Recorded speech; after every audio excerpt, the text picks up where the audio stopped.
kecelakaan.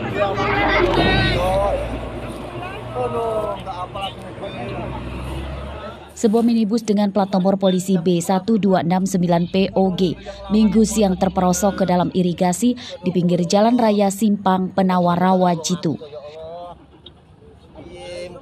2 penumpang meninggal dunia di lokasi kejadian. 4 orang, 1 di antaranya pengemudi minibus bernama Soekarno mengalami luka berat dan 2 orang lainnya luka ringan. Para korban berasal dari satu keluarga warga Purbolinggo, Lampung Timur. Mereka kecelakaan saat dalam perjalanan akan menghadiri hajatan di Rawajitu, Tulang Bawang. Seluruh korban kemudian dievakuasi ke RS Penawar Medika, Tulang Bawang. Dari hasil pemeriksaan polisi, kecelakaan bermula saat minibus yang sedang berjalan dalam kecepatan tinggi kehilangan kendali saat akan berpapasan dengan mobil lain dari arah depan. Minibus kemudian oleng hingga keluar jalan dan akhirnya terperosok ke irigasi.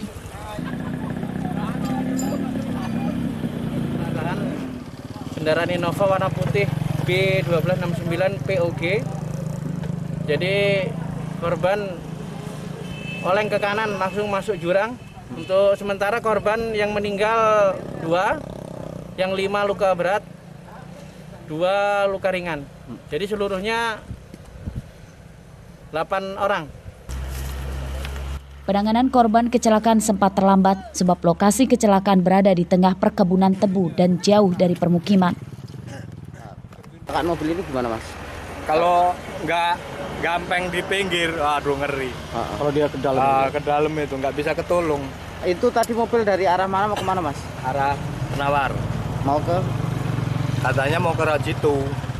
Data korban kecelakaan di Jalan Raya Simpang Penawar Rawajitu, Tulang Bawang.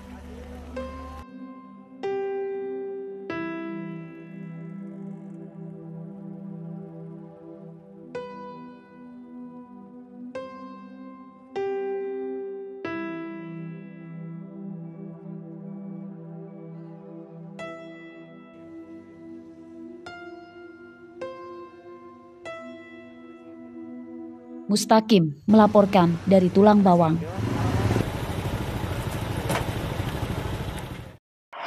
Royan siapa, Per?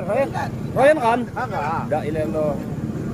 Seorang wanita pengendara motor meninggal dunia akibat terlindas truk di Jalan Lintas Sumatera kilometer 57, tepatnya di Simpang Fajar, Kelurahan Waiurang, Kecamatan Kalianda, Lampung Selatan, pada Sabtu siang.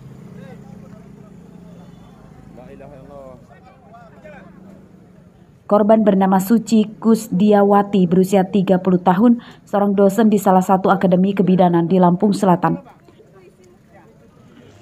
Dari hasil pemeriksaan polisi, kecelakaan bermula saat sepeda motor korban yang akan masuk ke Jalan Lintas Sumatera dari arah Jalan Simpang 3 terserempet truk yang sedang melintas dari arah Bakahuni menuju Bandar Lampung. Korban kemudian terjatuh dan terlindas truk. Dugaan sementara apa, dan sopirnya lalai atau seperti apa? Untuk sementara ini kita masih dalam penyelidikan.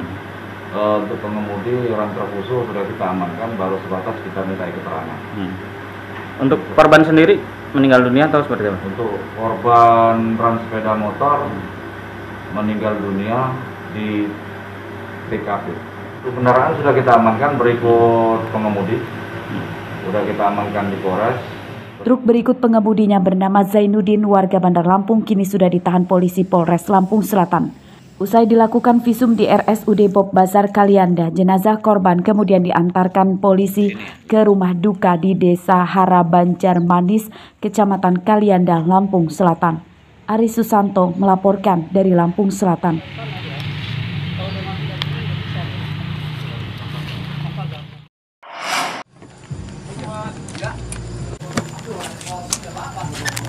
Seorang warga Desa Pemerihan, Kecamatan Bengkunat, Belimbing, Lampung Barat, bernama Sugiarto tak bisa berkutik saat personil tim khusus anti bandit 308 Polres Lampung Barat menggerebek rumahnya.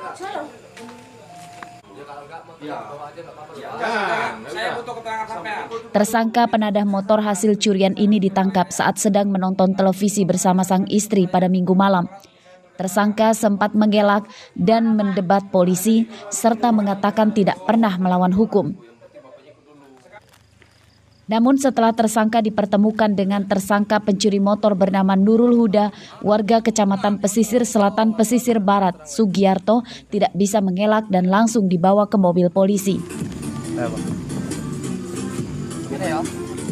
Dari penangkapan tersangka, polisi menyita 1 unit motor jenis Matic berwarna merah dengan plat nomor polisi B3950K Kiki. Motor itu dicuri Huda dari seorang warga desa Biha, Kecamatan Pesisir Selatan, Pesisir Barat.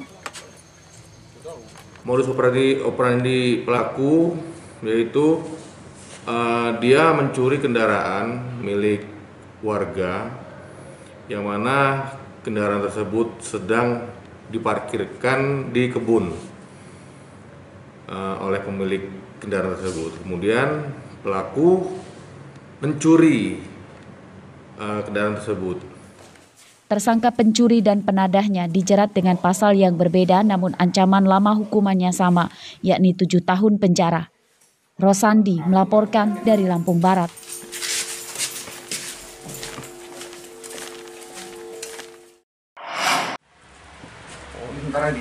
Jadi ini BB-nya nih. Kepolisian Polres Lampung Selatan Minggu siang menggerebek sebuah pabrik pupuk oplosan yang terletak di Desa Candimas, Kecamatan Natar. Pemilik pabrik bernama Suwondo dan 3 orang pekerjanya ditangkap. Pada penggerebekan ini, polisi juga menyita 175 karung pupuk oplosan siap jual dengan berat hampir sekitar 10 ton. Pada usaha ilegalnya ini, tersangka mengoplos pupuk asli dengan sejumlah bahan kapur, garam, dan zat pewarna. Oleh tersangka, 1 sak pupuk asli kemudian dicampur dengan bahan buatannya hingga menghasilkan 4 sak pupuk oplosan. Beberapa hal yang akan dilakukan, salah satunya kita akan lakukan pengecekan terhadap hasil yang dikeluarkan melalui laboratorium.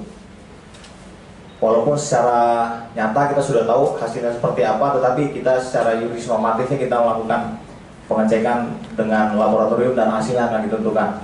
Dan di sini sementara baru masih 1 tersangka yang sudah ada di belakang kita, yang kemudian ancaman pidananya sebanyak maksimal 6 tahun. Tersangka mengaku usahanya ini telah beroperasi selama 6 bulan. Pupuk oplosannya telah dijual kepada para petani hampir di seluruh daerah di Provinsi Lampung. Untuk melancarkan bisnis haramnya, tersangka menjual pupuk oplosan lebih murah dibandingkan dengan harga pupuk asli. Lirik sama kawan aja. Mirip? Iya. Gimana itu? Dulu pernah nyopet di situ. Oh gitu. Berapa total keuntungannya nih Bang? Selama kita beroperasi ini?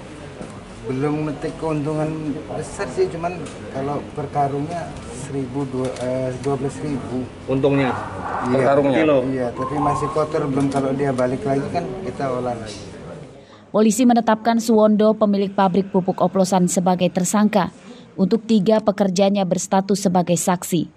Pada kasus ini, polisi menjerat tersangka dengan pasal 121 dan 122 serta Undang-Undang Republik Indonesia Nomor 22 Tahun 2019 tentang sistem budidaya pertanian berkelanjutan dengan ancaman hukuman 6 tahun penjara. Robi Lasti melaporkan dari Lampung Selatan.